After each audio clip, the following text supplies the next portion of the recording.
Welcome to the Story of Judith. This next story is quick and easy to tell. Watch out for people named Judith. The Book of Judith is one book in the Old Testament that might be a piece of fiction because there are some historical problems about it. But there are also some good reasons to say that at least parts of it are historically correct. The story of Judith involves King Nebuchadnezzar. In the Book of Judith, King Nebuchadnezzar is said to be an Assyrian king. In reality, there was definitely a king Nebuchadnezzar, but he was not Assyrian. He was Persian or Babylonian. In the book, it also says that Nebuchadnezzar ruled in a town called Nineveh. In reality, the town of Nineveh had been destroyed before the actual king Nebuchadnezzar came into power, and he actually ruled in Babylon. So there are some inaccuracies here. But I'm assuming that Nebuchadnezzar, who destroyed Jerusalem in 587 BC, would have attempted a sack of Judith's town about 6 years earlier, or 593 BC. The story is that the king sent a huge army to Israel, led by his top general, Holofernes, who wiped out town after town after town after town, leaving them all in ruins. It's a bit tiresome reading about each of these victories. So we will begin at the point where Holofernes has reached the town of Bethulia. In reality, there's no such place as Bethulia. However, there is an important place called Shechem, about 30 miles north of Jerusalem, and it seems to fit the description of the fictitious Bethulia. Shechem would be the last place that Nebuchadnezzar's army would have to destroy before reaching Jerusalem, and many historians believe that this is the place where Judith lived. Bethulia translates from the Hebrew as house of God. There's no Jewish festival associated with the story of Judith. Jewish literature, as well as the Protestant Bible, both treat this story as apocryphal, mainly because of its historical ambiguities. It's only the Catholic Bible that includes the Book of Judith. So why? Well, in spite of the fact that there are some historical references that might be incorrect, the story itself is a worthy story. And there are several parts of it that do correspond with history. For example, there was a setback to Nebuchadnezzar's army about 6 years before he sacked Jerusalem. Also, the genealogy that is given of Judith is extremely well detailed. No other woman in the Bible, Old or New Testaments, is given a genealogy as precise as hers. So, Holofernes has brought his army to Bethulia, and he has the city surrounded and under siege. How big was his army? How terrified were the people of Bethulia? Let me read you from chapter 7, verses 1 to 4, slightly abbreviated, from the Book of Judith. Holofernes ordered his whole army and all the allies who had joined him to break camp and move against Bethulia, and to seize the passes up into the hill country and make war on the Israelites. So all their warriors marched off that day. Their fighting forces numbered 170,000 infantry and 12,000 cavalry, not counting the baggage and foot soldiers handling it, a very great multitude. They encamped in the valley near Bethulia.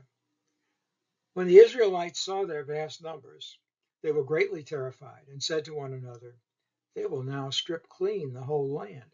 Neither the high mountains, nor the valleys, nor the hills will bear their weight." I must add a footnote here. The people who wrote the Bible are not necessarily scientifically accurate with numbers. The Bible reading says that Holofernes had altogether about 200,000 fighting men, plus many others carrying their supplies. That may well be greater than the entire population of Israel at the time. So it's doubtful that his army was quite as big as that. Let's just say he had a very big army, easily big enough to lay siege to Bethulia and cut off their supply of water. With no water in Bethulia, the people are ready to give up. But here comes Judith. Judith has a documented ancestry going back 17 generations. And she is the only woman in the Old Testament who owns land and money. Lots of it. She inherited all this from her deceased husband, Manasseh, and she is still young and beautiful enough to turn heads. Also fearless, brave, and courageous. Judith told the leaders of Bethulia that they cannot just give up. Surrender into a life of slavery under the Assyrians, Persians actually, was not acceptable to Judith. She tells them that she has a plan. Just give her 5 days. So, Judith puts on her finest clothing and jewelry, takes her handmaid, and slips over to the camp of Holofernes. The guards stop her and she says, "Hey, I'm on your side. I'm going to tell you how you can take this town without losing a single soldier. Just take me to your general and let me show you." Judith is escorted with her handmaid to the tent of Holofernes. Of course, Holofernes doesn't need any prompting to see a beautiful woman walking into his tent and to anticipate her company. So she tells him that she can show him a plan to take over the city without losing a single man. Holofernes immediately orders a banquet in her honor, with only the servants attending. She completely seduces him.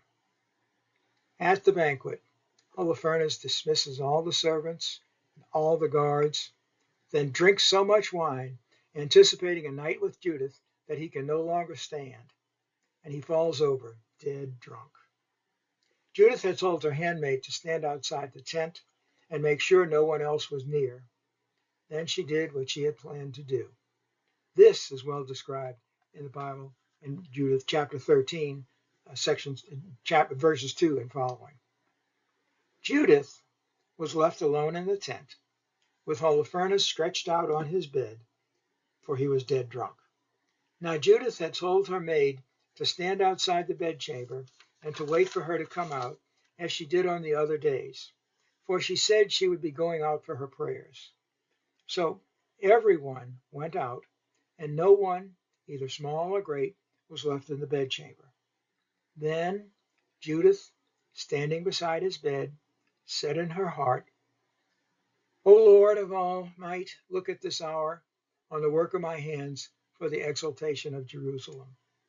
Now indeed is the time to help your heritage and to carry out my design to destroy the enemies who have risen up against us."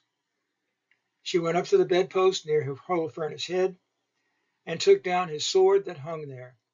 She came close to his bed, took hold of the hair of his head, and said, "Give me strength today, O Lord God of Israel."